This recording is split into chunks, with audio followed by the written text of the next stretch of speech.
Hi friends, this is ओ और ये हमारा थर्ड लेक्चर होने वाला है पॉइजन डिस्ट्रीब्यूशन का। पॉइजन डिस्ट्रीब्यूशन से पहले हम लोगों ने बाइनोमियल डिस्ट्रीब्यूशन किया था और इन दोनों के क्वेश्चन के बीच का डिफरेंस मैंने बताया था कि आपको क्वेश्चन कैसे पहचानेंगे कि बाइनोमियल और पॉइजन का है। और ये हमारा लास्ट लेक्चर होने वाला है पॉइजन डिस्ट्रीब्यूशन का। इसके बाद हम लोग बिल्कुल नया टॉपिक स्टार्ट करेंगे, नॉर्मल डिस्ट्रीब्यूशन। तो ये सारे वीडियो का एक्सेस अगर आपको चाहिए तो आप नीचे डिस्क्रिप्शन में प्लेलिस्ट में जाके प्लेलिस्ट को सेव कर सकते हो कि जैसे मैं वीडियो अपलोड करूँ तो आप लोगों को पता चल जाए और आप लोगों को लाइन बाय लाइन सारे वीडियोस मिल जाए प्रोबेबिलिटी और प्रोबेबिलिटी डिस्ट्रीब्यूशन के। तो चलो हम स्टार्ट करते हैं हमारा न्यूमेरिकल। तो हमारा न्यूमेरिकल है the frequency of accident per shift in a factory as shown in the following table accidents per shift. ठीक है, तो अब 0 1 2 3 4 इतने शिफ्ट हमें दे रखे हैं, हमें टोटल 5 शिफ्ट दे रखे हैं। उसके अंदर हमें एक्सीडेंट का फ्रीक्वेंसी बता रहा है कि 180 जीरो पे, फिर 92, फिर 24, फिर 3, फिर 1। ठीक है, तो हमें ये डाटा दे रखा है और हम देखते हैं हमें पूछ क्या रहा है कैलकुलेट करने के लिए। तो calculate the mean number of accident per shift and corresponding Poisson distribution and compare the actual observation. ठीक है, तो हमें जो कैलकुलेट करने के लिए बोल रहा है वो हम कैलकुलेट करते हैं। हमें मीन नंबर ऑफ एक्सीडेंट पर कॉरस्पॉन्डिंग टू और हमें कंपेयर करना है एक्चुअल ऑब्जर्वेशन से।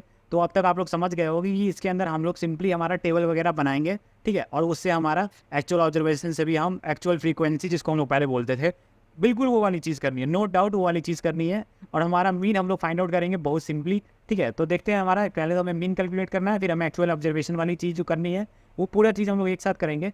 अब मीन के लिए ऑब्वियसली पॉइजन डिस्ट्रीब्यूशन हो तो देखो मीन कैलकुलेट करना तो हमारा सबसे पहला काम होना चाहिए। ठीक है, तो मीन इक्वल टू हमारा होता है summation F I x I upon summation F I. ठीक है, तो हमें यहाँ पे एक्स आई दे रखा है और नीचे एफ आई दे रखा है। ठीक है, तो बस इन दोनों को मल्टीप्लाई करो और ऐड करते जाओ। 180 इंटू 0, फिर 92 इंटू 1, फिर 24 इंटू 2 48, फिर 3 इंटू 3 9 और फिर 4 इंटू 1 4। इन सबको ऐड करो और इसको फिर हमें 300 से डिवाइड करना है और 300 हमें सिंपली फ्रीक्वेंसी को ऐड करके पता चल जाएगा, क्योंकि हमारा फार्मूला में ही लिखा हुआ है समेशन ऑफ फ्रीक्वेंसी। तो समेशन ऑफ फ्रीक्वेंसी मतलब सारे फ्रीक्वेंसी को ऐड कर दिया तो हमें 300 मिल गया सिंपली। ठीक है, अब इनके समेशन को इससे कैलकुलेटर से डिवाइड करोगे सिंपली तुमको वैल्यू मिल जाएगी 0.51। ठीक है, ये तुमको वैल्यू मिलेगी। अब तुम्हारा Poisson distribution frequency for the corresponding. ठीक है, तो अब हमें एक्चुअल ऑब्जर्वेशन वाली चीज़ करनी है। हमें मीन निकल गया हमारा जो मैं कह रहा था। अब हमें करना है कि हम अलग अलग जो हमारा ऑब्जर्वेशन मतलब एक्सरसाइज दे रखा है, यही हमारा आर सक्सेस होता है। लास्ट लेक्चर आप लोग देख के आए हो तो आप लोगों को पता होगा कि हमें क्या करना है, आगे का प्रोसेस हमें एक एक स्टेप आप लोगों को याद हो गया होगा। 3 न्यूमेरिकल कराए और इतने अच्छे से प्रैक्टिस करा दिया। और फर्स्ट लेक्चर में भी 1 न्यूमेरिकल कराया था। अब तक टोटल 4 न्यूमेरिकल करा दिए हैं। ठीक है, और इसमें 2 न्यूमेरिकल, टोटल 5 न्यूमेरिकल, वो भी इतना जल्दी।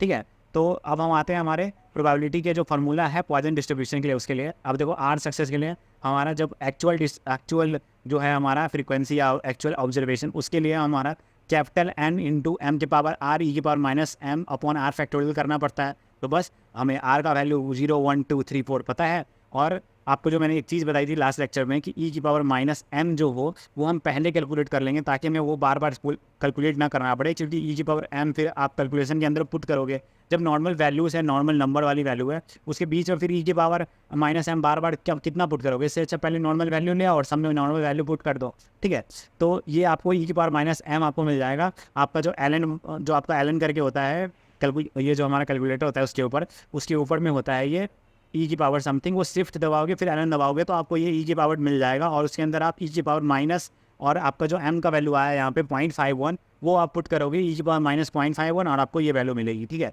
ये वैल्यू मिलने के बाद आपको आर 0 फिर 1 फिर 2 फिर 3 और फिर 4, इन पाँचों के लिए आपको फिर आर की डिफरेंट वैल्यू निकालनी है। अब देखो सब में 300 तो हमारा मल्टीप्लाई रहेगा ही, क्योंकि कैपिटल एन में तो हमको सब में मल्टीप्लाई करना है। बाकी सब में हमारा 0.51 तो रहेगा ही, सब में 0.51 रहेगा, सब में 0.51 रहेगा, फिर 0.6005 0.6005 ये भी सब में रहेगा। ठीक है, अब ये बार बार मैं क्यों रिपीट कर रहा हूँ, सब में रहेगा। इससे देखो कैलकुलेटर के अंदर आप इस चीज़ को लिख दोगे कि 0.51 और फिर पावर 0, फिर 0.600 और फिर पावर दिस, और ये हमारा नीचे वाला आप वैल्यू लिख दोगे। फिर बैक आओगे तो आपको क्या चेंज करना हो, आपको अब इसका आंसर आपका कुछ आ गया तो आप इसको सारा इरेज करके वापस से थोड़ी इसको लिखोगे कि 300 इंटू दिस, फिर सब कुछ इरेज करके फिर इस इक्वेशन को बाहर नहीं। आपको जब दिख जाए ना ऐसा कंडीशन जिसमें आपको सेम वैल्यू दिख रहा हो कि और सब में, तो मतलब आपको पावर में देखो ना बस आर के लिए वैल्यू चेंज हो रहा है, बाकी सब के लिए तो सेम ही है ना सारा वैल्यू। तो आपको यहाँ पे ऊपर में आपको ये गोल सा बटन होता है जिसमें आपको ये इस तरह से रहता है ठीक है, कैलकुलेटर में। इसमें ये बैक का ऑप्शन जब दबाओगे ना, तो बैक में आपको ये इसके लिए जब कैलकुलेट करोगे ये आपको पुराना दिख जाएगा अपने आप, ठीक है। उसकी जगह पे आप बस यहाँ पे वैल्यू चेंज कर देना, और वैल्यू चेंज करके इक्वल टू करोगे तो वो आपका आंसर हो जाएगा। तो आपको सिर्फ आर चेंज करना होगा, और आप सिर्फ एक को टाइप करने में मेहनत कर रहे हो, बाकी के लिए तो बैक जा जाके बस चेंज करते जाओगे और आपको इतनी जल्दी जल्दी सारी वैल्यूज मिल जाएगी। नो डाउट आप बहुत जल्दी कर लोगे, ठीक है। ये आप लोग खुद से करके देखना, बहुत फास्ट हो जाएगा आप लोग का। और आप लोग यहाँ पे वैल्यू फाइंड आउट कर भी लेना, इसमें वैल्यू मैंने नहीं दिया, आप खुद से कैलकुलेट करोगे। आप खुद से कैलकुलेट करोगे, आपको ज़्यादा कॉन्फिडेंस आएगा और आप अच्छे से सॉल्व कर पाओगे देखो एग्जाम के अंदर, ठीक है। तो ये न्यूमेरिकल हमारा यहीं पे फिनिश होता है। हमें इतना ही करना था, इतना ही हमें क्वेश्चन में पूछ रहा था, हमें मीन पूछ रहा था, एक्चुअल ऑब्जर्वेशन पूछ रहा था, और इसका जो वैल्यू आएगा वही हमारा एक्चुअल ऑब्जर्वेशन आ जाएगा। तो इसके बाद जो हमारा दूसरा न्यूमेरिकल है उसको हम लोग सॉल्व करते हैं। दूसरा न्यूमेरिकल कह रहा है हमारा, a car hire firm has two car where it hires out day by day. The number of demands for a car on each day is distributed at Poisson distribution, ठीक है। तो हमें जो नंबर ऑफ डिमांड्स है वो हमारा Poisson distribution से distributed है विथ मीन 1.5, ठीक है। हमें मीन का वैल्यू दे दिया पहले ही 1.5। Calculate the probability of day on which there is no demand. ऐसे हमें प्रोबेबिलिटी निकालना है जिसके अंदर कोई डिमांड ना हो। और दूसरा on which demand is refuse, दूसरा हमें जिसमें डिमांड रिफ्यूज कर दिया जा रहा है। तो चलो देखते हैं इसको हम लोग कैसे सॉल्व करेंगे, ठीक है।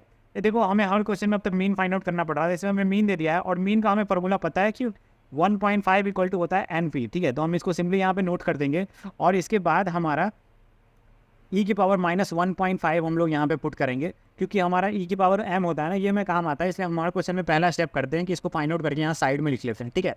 अब इसको साइड में लिख लिया और बाद में जो भी इक्वेशन हम कैलकुलेटर में पुट करेंगे e की पावर -0.5 की जगह पे हम ये पुट करेंगे 0.2231, ठीक है। अब हमारा फॉर्मूला होता है पॉइजन डिस्ट्रीब्यूशन का, होता है m की पावर स्मॉल r e की पावर -m और फिर r फैक्टोरियल, ठीक है। तो हमारा फर्स्ट पार्ट हमें कह रहा है on which there is no demand. No demand मतलब जीरो सक्सेस के लिए मैं मतलब r का वैल्यू क्या हो गया, जीरो सक्सेस के लिए हमें बताना है। तो m की पावर r मतलब 0, तो ये तो वैसे भी 1 हो गया। e की पावर -m हम कैलकुलेट कर चुके हैं, इसके जगह हम यहाँ ये पुट करेंगे और ऑब्वियसली ये 1/1 है, तो हमारा डायरेक्ट e की पावर -m ही हमारा आंसर होगा, ठीक है। क्योंकि इसमें बाकी सारे तो 1 ही आ गया, तो हमारा डायरेक्ट पहला जिसमें हमें नो डिमांड वाला कंडीशन है उसके अंदर तो हमें बहुत ईजिली आंसर मिल गया। अब हम बात करते हैं हमारा दूसरा कंडीशन, जो हमें कह रहा है कि डिमांड इज रिफ्यूज, ठीक है। यहाँ समझना, since the firm has two car which it hires out day by day, so the probability on which there is no demand, ठीक है। जिस दिन हमारा प्रोबेबिलिटी जिस दिन हमारा नो डिमांड हो, उसको देखो, जो हमारा नो डिमांड वाला प्रोबेबिलिटी था वो हमारा P(0) था, ठीक है।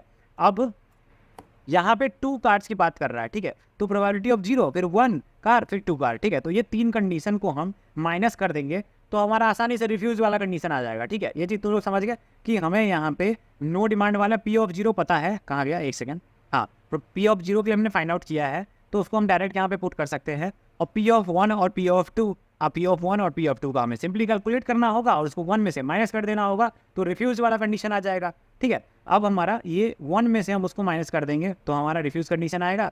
तो ये तो हमें आता है, ये हमें पहले फाइंड आउट कर लिया है। दूसरा हमारा r की जगह बस 1 पुट कर देंगे, बस इतना चेंज होगा। और हमें m का वैल्यू 1.5 क्वेश्चन में ही दे रखा था, तो 1.5 के पावर 1 और e की पावर -m दो हमें कैलकुलेटर में पुट नहीं करना है, क्योंकि हमने तो पहले ही फाइंड आउट कर लिया था ना। तो हम क्यों इतना फालतू में इक्वेशन को थोड़ा सा खिचड़ पिचड़ सा बनाना है। नॉर्मल वैल्यूज हमें सबके लिए डालना है, सबके लिए वैल्यूज डालेंगे। जैसे यहाँ पे r का वैल्यू 2 था तो यहाँ पे पावर में 2 आ गया, तो यहाँ पे हमारा इक्वेशन आ गया है। और इसमें हमें e का पहले से ही डिफरेंट वैल्यू पता है, हम सिंपली ये इक्वेशन को कैलकुलेट करेंगे और उसको 1 में से माइनस करेंगे, हमें डायरेक्टली वैल्यू मिल जाएगा 0.1951, ठीक है। तो हमें दूसरा न्यूमेरिकल का भी आंसर मिल चुका है। बाकी ये हमारा लास्ट लेक्चर था, दोनों न्यूमेरिकल आपको अच्छे से समझ में आया होगा, मैं होप करता हूँ। बाकी आपको वीडियो अच्छा लगा हो तो लाइक कर देना। बाकी आज के लिए इतना ही, थैंक यू।